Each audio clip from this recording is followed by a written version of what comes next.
So in this video, we're going to take a quick look at the idea of using a trigger on an empty game object. So basically I have an empty game object that has this box collider on it, right? And then I have it blocking so that the player, so in this case I have the player prefab. I had to put a floor in here because otherwise she would fall through. And so I actually have two triggers. So basically the first trigger is going to ask, it's going to trigger the first conversation, and then the second trigger will trigger the second conversation. So my scene has two conversations, but you're not required to do that. But it's worth thinking about what would be required in order to trigger a dialogue. And so this is kind of a nice thing to think about, that we can write a simple script. So this script basically it assumes that we have a dialogue prefab. Okay, and so let's go ahead and get that showing. Okay, so there's the dialogue prefab, and we can basically just have one of those. And in this one I don't have any conversations, and I'm only specifying that the final panel to open is the option panel. So I think that's a nice thing to think about. You may want to update your script for Dialog Manager so you have that. So the idea is that this trigger, so let's go ahead and get that highlighted again. Okay, so when we looked at the Dialog Manager, essentially what we have is the things that we need are this conversation. We need to know this was nice because in case we had multiples of the Dialog Manager, I just made a public variable that I could drag in. And then I have one other thing added to this, and that is that when she hits that trigger, she's going to be prompted with this option of giving the zombie some plasma or blood. And once she does that, once that's true, I don't want that dialogue playing again. But until that's true, I want to keep that dialogue playing even if we return to the scene. So I've put on this second version of the dialogue trigger script the ability to store a key and to say, all right, we want this conversation to be replayed as long as the zombie is in the hungry state. So once she gives the zombie blood, then he switches over to being in the lonely state, and then the next conversation is about him being lonely. So quite a bit of information. In fact, let's look at the dialogue trigger script then.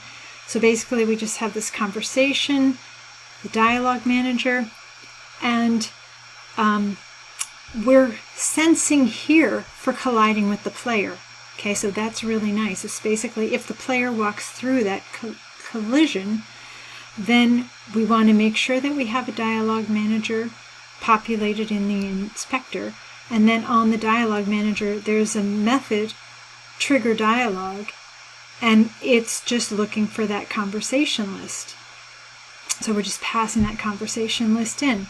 Otherwise we get an error. It says that the dialogue isn't there. Now this version 2 is the one that's got that extra information about whether or not we want to make sure that this keeps staying active.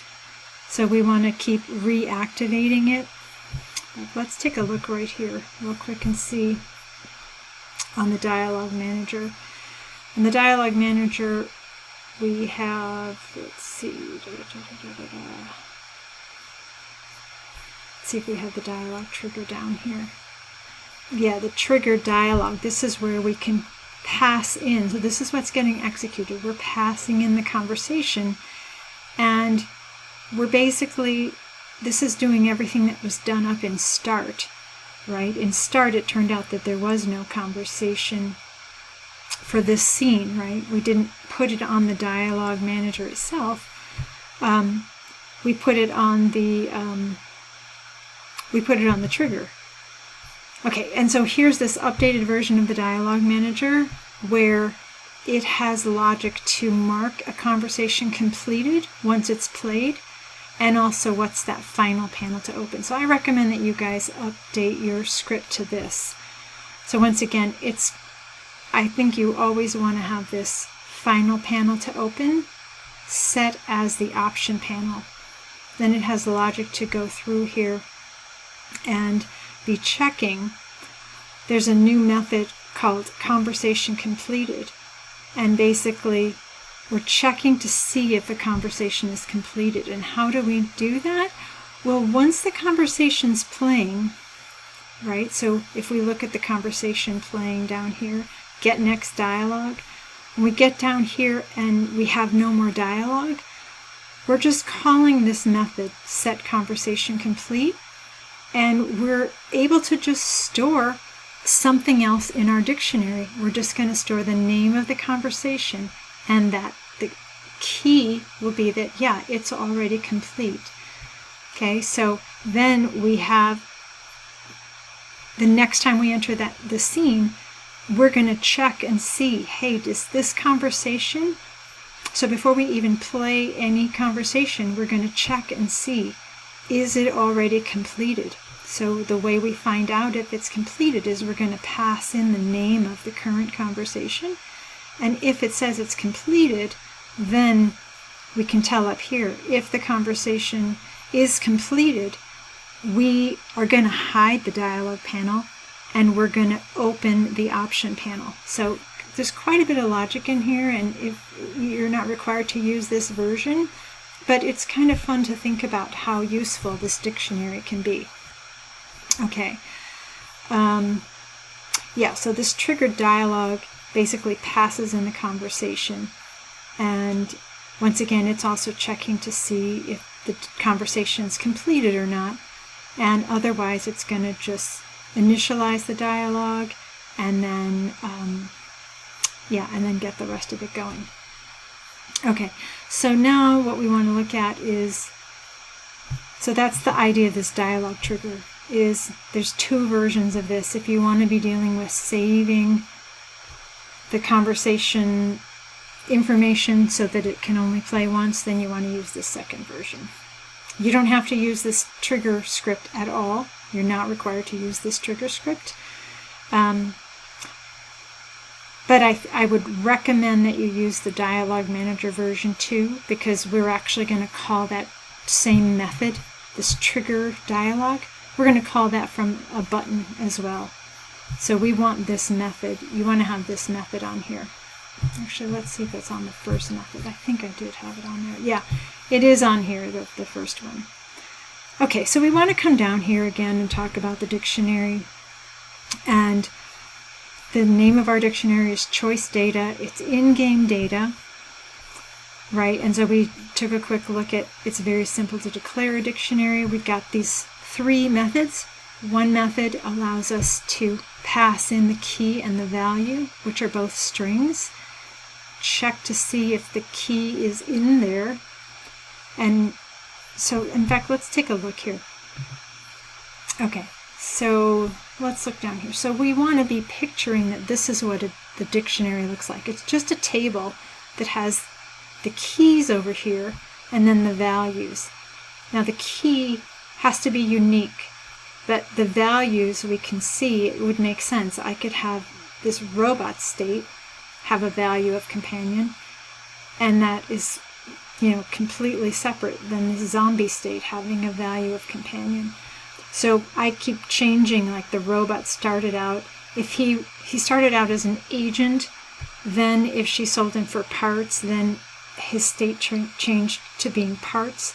If she purchased him back, he becomes a companion, and they both have to be companions for that final scene.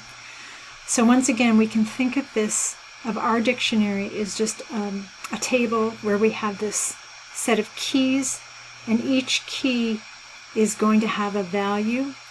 The value could be an empty string if we set it up that way, if we had wanted to. In fact, let me just show you this real quick. Right, this Game Data version 3, at the very bottom, I added logic in my script so that I call this inAwake. I go in game data, have this method, and I call it inAwake to set the starting values for all of these fields. So you need to think about that. Do these things need set? So for the conversations being complete, they weren't set originally, but for the way I'm using it, these needed to be set. Okay, so when working with a dictionary, I want to highlight again what are the different ways that we can work with a dictionary. You can do a search on C# dictionary and you'll find the different methods. So one method that we're going to use is the add method. That is if we know that neither one of the key or value exists, we're adding a new pair of values. So that's what I did here. Essentially, save choice is going to come in here and it's going to check and see if the key's there. If the key's there, it's just going to change the value associated with it. Otherwise, we're going to add the key and the value. And I was telling you that we can use the key with bracket notation. Okay, so here we can add a value to the dictionary. And then there's these methods that are going to return a true false. So we're going to put them in an if statement. Or say, hey, the name of the dictionary. Does it contain the key? And we're passing that in as a variable. So we're asking, does it and these are strings, but in Unity, in the inspector, don't ever put the quotes because it already treats it as a string. So I'm kind of I want to make sure that we realize that they are strings. That's what we've chose to create our dictionary using. Right? We could have it be anything we wanted, but we chose, this is very, very flexible. Okay, so here, once we've added these two key value pair to the dictionary, then we can check and say, hey, does it contain the key zombie state? And if that returns as true, then we can get that value by using the name of the dictionary and then using the key in brackets. And then one final thing is that instead of having to do these like multiple steps to see if it contains a key, if we wanted to get that value out, there's this method called try_get_value, which is really convenient. And it basically requires that we create a variable that we pass in, has this output parameter specifying that once this is done executing, if it's true, it'll return true or false. If it's true, then we know that this has the key and the value were in the dictionary, and now this will have whatever that was. And so we could return that. So in this method here, where we're getting the choice, right, we're doing that try_get_value, and we're returning what that value is. We're either going to return the value none, in this case, or we're going to get the value that comes out. Okay, so simple dictionary stuff. I'm covering this a lot of times because it's like so valuable for working with games and really easy to work with. Okay, so then let's go in and let's look at this choice panel. So we're going to make this choice panel and we're going to talk about this save choice script, which basically just means that we want to be able to pass in a key and a value, and we want to choose how many of those do we pass in, and we want to pass those in and have them saved to the dictionary. And that's what the save choice script does. And the save choice script, if we come up here, it's actually on the buttons. Okay, so it's on the buttons, and on the choice panel we have this hide show panel script, and what we do when we click the button is we actually find the parent and then hide the whole panel, because we know that hide show panel script is on there. And then on each button there's two ways that we're working with storing data. One way that we're working to store data is this dictionary data using that save choice method. The other way is by calling a method that is a public method on a game object, and that's changing the health, and we'll have a simple script called modify player data that's going to allow us to do that. Let's see, do I have that down here? Modify player data. Yeah, let's take a quick look at that. So this modify player data, it has a whole bunch of public methods that I basically put it on this player stats panel and configure that so it's in every scene where I want to be able to add data to game data. So here I can call these methods. I can increase the score, decrease the score, increase the health, decrease the health. So I can call all of those from those buttons, right? So from those buttons, that's the method I'm calling. So I'll find the game object. It's on player stats. And then I'm finding that I want to increase the score, and here's the space for how much I want to increase it. Okay, so we're going to go ahead and make this choice panel and then create the scripts and put the scripts on there and then make it into a prefab. So you need to have this used in 2 of your scenes, and essentially we want this to open up after a dialogue has completed, where we're going to give some choices of what the player wants to do. So here, let's go ahead and hide that dialogue. Okay.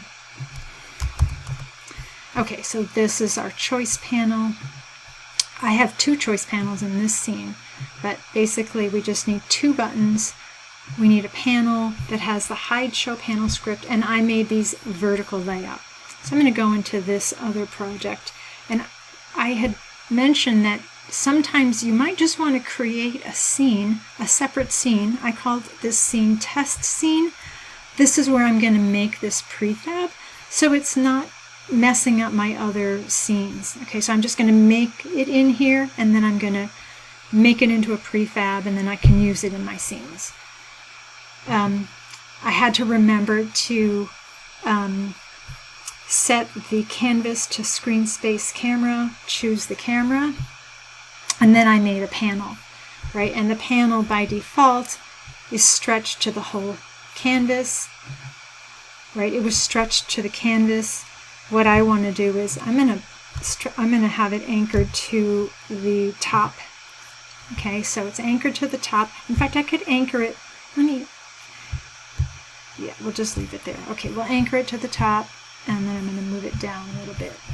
Okay, so that's my choice panel. That's going to have the hide show panel script on it. Let's go ahead and do that right now. Hide show panel. That is going to allow us to call the close panel method from these buttons that are the children buttons. Okay, so I'm going to add a UI button, and I'll call this choice button 1. And then I can duplicate it. Choice button 2. And with these UI elements, you really want to get the prefab. Let's see. Yeah, I want these switched. I want 1 to be on the top and 2 to be on the bottom. You really want to get the whole prefab created and configured how you want it before making a prefab, because it's difficult when you try to edit a prefab that's a UI element because of the canvas. Anyway, so you want to make it in a regular scene and then change that. Okay, so I'm going to go ahead back up to the top level panel, and I'm going to put a vertical layout group on there. And sometimes these things can be a little weird, so I'm going to go ahead and, let's see, vertical layout group. Okay, so it is at the upper left. I don't want that. I want it to be in the middle left. I want those buttons to be in the middle left, but I do want them to be expanded to the width. Let's see, child alignment, spacing, padding. So I definitely want some padding on the left. And the size, I guess I'm going to come in now and grab that button. this button, I should set the, oh, well, there's no point in setting the transforms if you use that layout group, but I can make it the width. And I should have made this the size I wanted and then duplicated it so they're both the same size. Okay. Okay, then I'm just going to come down in here. So you're going to customize the text, but I'm going to call this button 1 and button 2. Okay, so I have my start of my prefab. I'm going to save the scene. And then I want to go in and get that script. Okay, so the script, I don't think I have it in there, no. Yeah, so the script is save choice. Let's come back out here and look. Okay. So we need 2 scripts actually, because I want to be able to store the key value pair as one item. So I could have a list of those items. Here I have a list of those items. That's what we were seeing in the button up here, right? It's a list that I can expand, and each element in the list has a key and a value, and I can put as many on each button as I want. So I had to create a separate little script called key value pair. So let's go ahead and do that. Just a little data field.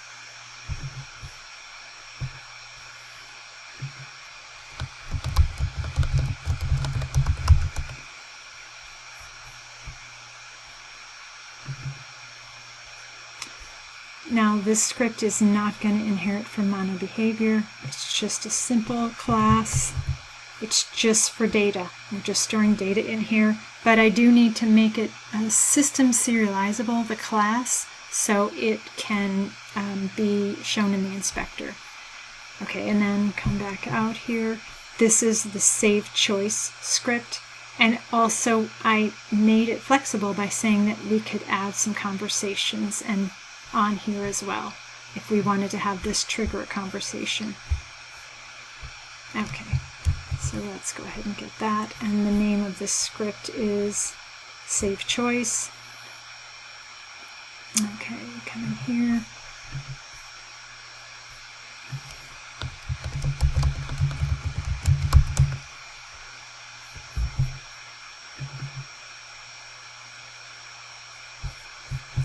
And then let's take a quick look at this again.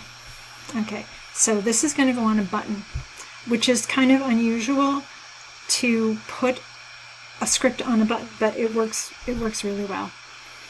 But we have to have a way to refer to the button itself. And we're getting, right, this is the game object, and we're getting the button component because we want to have, when the button is clicked, we want to have our own method executed. So it's on choice selected. And what we want to do is go through each one of those key value pairs, and we want to save it.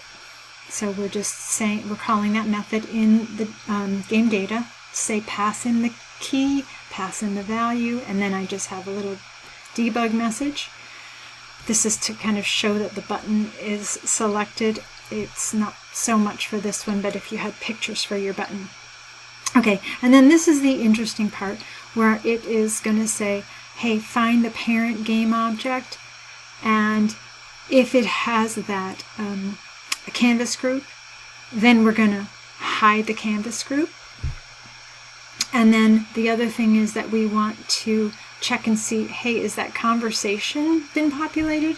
And is the dialogue manager populated? If so, here's where we're calling that triggered dialogue, and we're passing in the conversation. And we could also be opening a panel. So all of these scripts just have lots of different ways you can use them. But the main thing that this script is for this list of key item pairs. Okay, so let's do a build. Okay, and then let's come back out. So I really want you guys to think about what type of data would be useful. One more thing I want to always do is make sure that I have my highlighted color set as something that's different than the default color. I'll go do the normal color as well, whatever. Come on. Okay, orange. Okay. And same thing, I should have fixed both of those to begin with, and I should have saved those swatches, but that's okay. Into normal color. Oh, come on.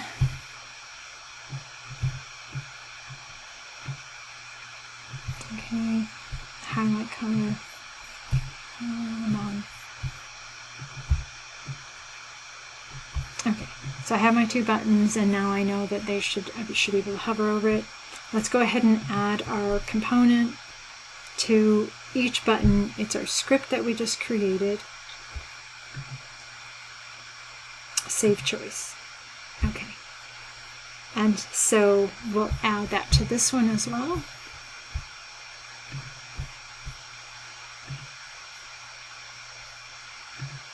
Save choice. Okay, and then this button, we'll see how to configure it just by having these methods executed. Okay, so now I have my prefab. I'm going to come over to my prefab folder, bring my choice panel down, and make a prefab out of it. Okay, so it's configured exactly how I want it. Now I can go into one of my scenes, go into begin scene. Let's see, sure, save it. So I go into my begin scene. This one I don't have a background in yet. Actually, let's go to scene 2. I think scene 2 has a background. Yeah, okay.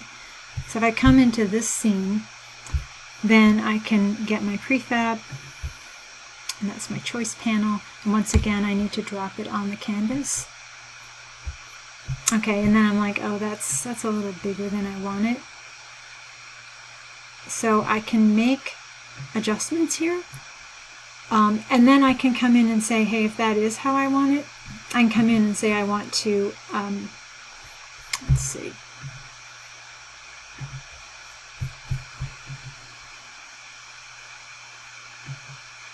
I should be able to set that to override. I'm not sure why it's not letting me do that. Okay, anyway, so I've got my choice panel here, and then I could decide, all right, what are the things that I want to be saving to the dictionary? Let's say I want to save one thing. In this case, what's the one thing I want to save? Here I had this zombie state.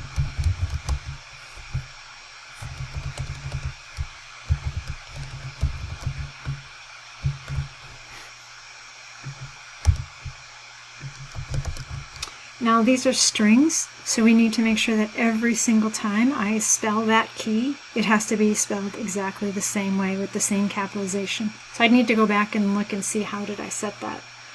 And then what's the value? Here I said that this first, let's see, what's the value? We'll make the value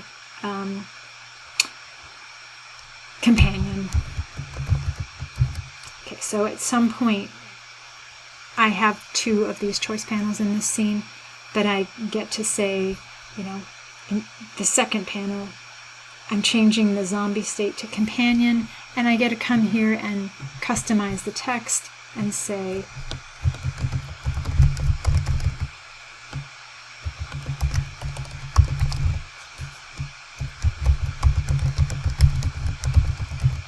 do you want to have zombie as a companion? Okay, so that's why I made these buttons bigger. This one I can say, do you want to leave?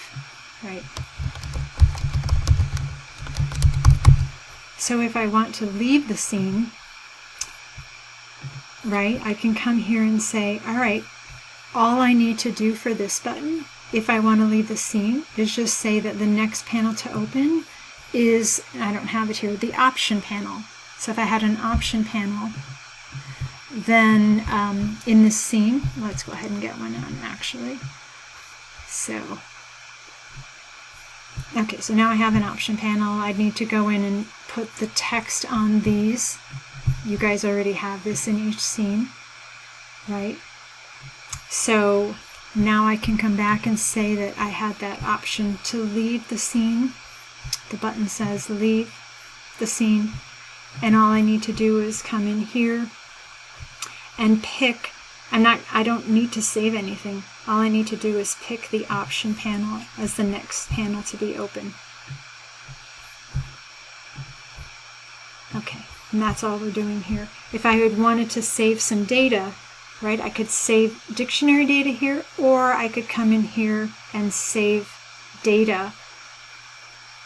But in order to do that, to save data to game data, I have to create one other script. And so we'll stop this video here. This video is how to create our choice panel prefab, and basically how we can start configuring how to use it in different scenes.